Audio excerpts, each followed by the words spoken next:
नमस्कार सर्वांना. श्री स्वामी समर्थ. पितृपक्ष लवकरच संपणार आहे आणि पितृपक्षातील सर्व पितरी अमावस्या ही 14 ऑक्टोबर 2023ला आहे.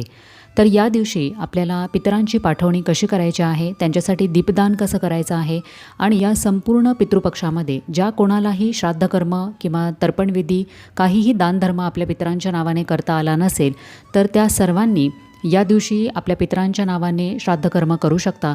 आणि याविषयीची सविस्तर माहिती असलेला व्हिडिओ आपल्या चॅनलवर उपलब्ध आहे, आपण तो तिथून नक्की बघा. तर पितृपक्ष संपल्यानंतर लगेचच दुसऱ्या दिवशी म्हणजे 15 ऑक्टोबर 2023 रोजी घटस्थापना आहे, म्हणजेच नवरात्र सुरू होणार आहे. तर नवरात्रीच्या दिवसांमध्ये आपण आपल्या देवी मातेची, आपल्या कुलस्वामिनी देवीची सेवा करत असतो. नवरात्रीमध्ये देवीच्या 9 रूपांची पूजा केली जाते. देवीच्या विविध मंत्रांचे, स्तोत्रांचे आपण पठण करत असतो. याशिवाय देवीला विविध नैवेद्यही अर्पण केले जातात. त्याच पद्धतीने देवी मातेची अतिशय उच्च कोटीची आणि श्रेष्ठ सेवा म्हणजे श्री दुर्गा सप्तशतीचे पाठही केले जातात. तर नवरात्रीच्या या 9 दिवसांमध्ये श्री दुर्गा सप्तशतीचे 14 पाठ करण्याला विशेष महत्त्व आहे. कारण 14 पाठ म्हणजे 14 पारायणे जर आपण सप्तशतीची केलीत तर आपल्याला एक नवचंडी विधी केल्याचे पुण्य मिळत असे. त्यामुळे तुम्हाला जर शक्य असेल तर तुम्ही निश्चितपणे या नवरात्रीमध्ये श्री दुर्गा सप्तशतीचे 14 पाठ करण्याचा नक्की प्रयत्न करा.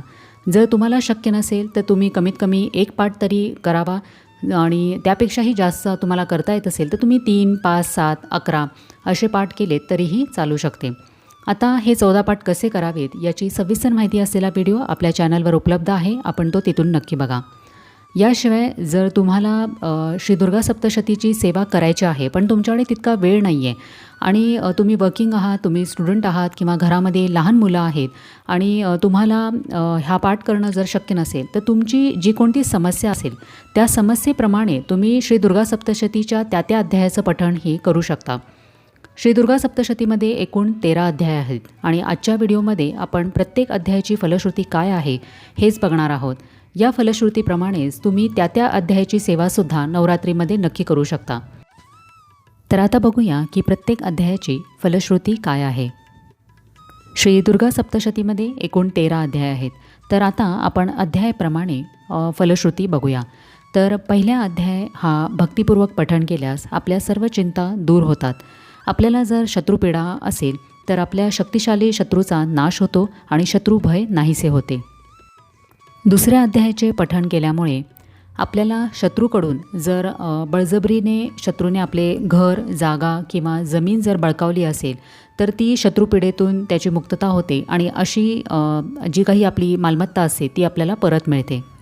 तिसऱ्या अध्यायाचे पठण केले असता युद्धामध्ये विजय मिळतो आणि कोर्ट कचेरीच्या कामांमध्ये यश प्राप्त होते. चौथ्या अध्यायाचे पठण केले असता आपल्याला सुंदर जीवनसाथी प्राप्त होतो, देवी भक्तीचा लाभ मिळतो आणि आपल्याला लक्ष्मी प्राप्ती होते. 5व्या अध्यायाचं पठण केल्यामुळे आपली भक्ती वाढते. शिवाय आपल्याला काही भीती असेल तर ती नाहीशी होते. भीतीदायक स्वप्न पडत असेल तर ती बंद होतात. एखादी प्रेतबाधा किंवा भूतबाधा, पिशाचबाधा असेल तर तीही दूर होते.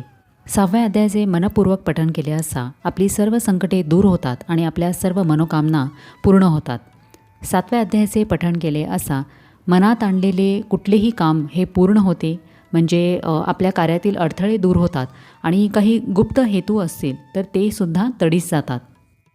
8व्या अध्यायाच्या पठणामुळे आपल्याला धनलाभ होतो, इतरांना वश करता येते आणि अधिकार प्राप्त होतात.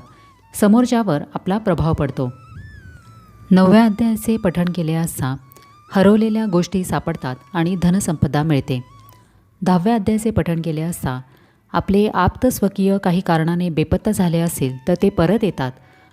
याशिवाय अपत्यप्राप्तीमध्ये येणारे अडथळे दूर होतात आणि मुलाबाळांचे सुख प्राप्त होते.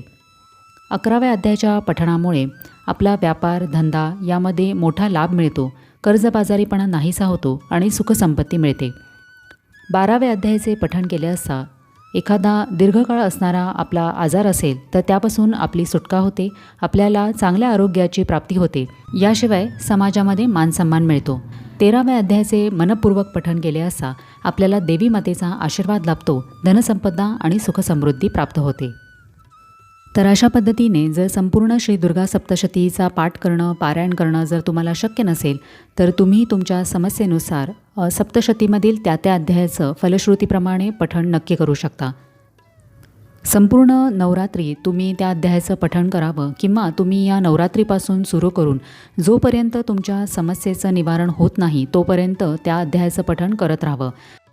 जर तुम्ही संपूर्ण श्रद्धेने आणि देवी मातेला संपूर्णपणे शरण जाऊन जर तुम्ही अध्यायाचं पठण मनपूर्वक केलं तर देवी माता नक्की तुम्हाला तुमच्या समस्येमधून बाहेर पडण्यासाठी मार्ग दाखवेल.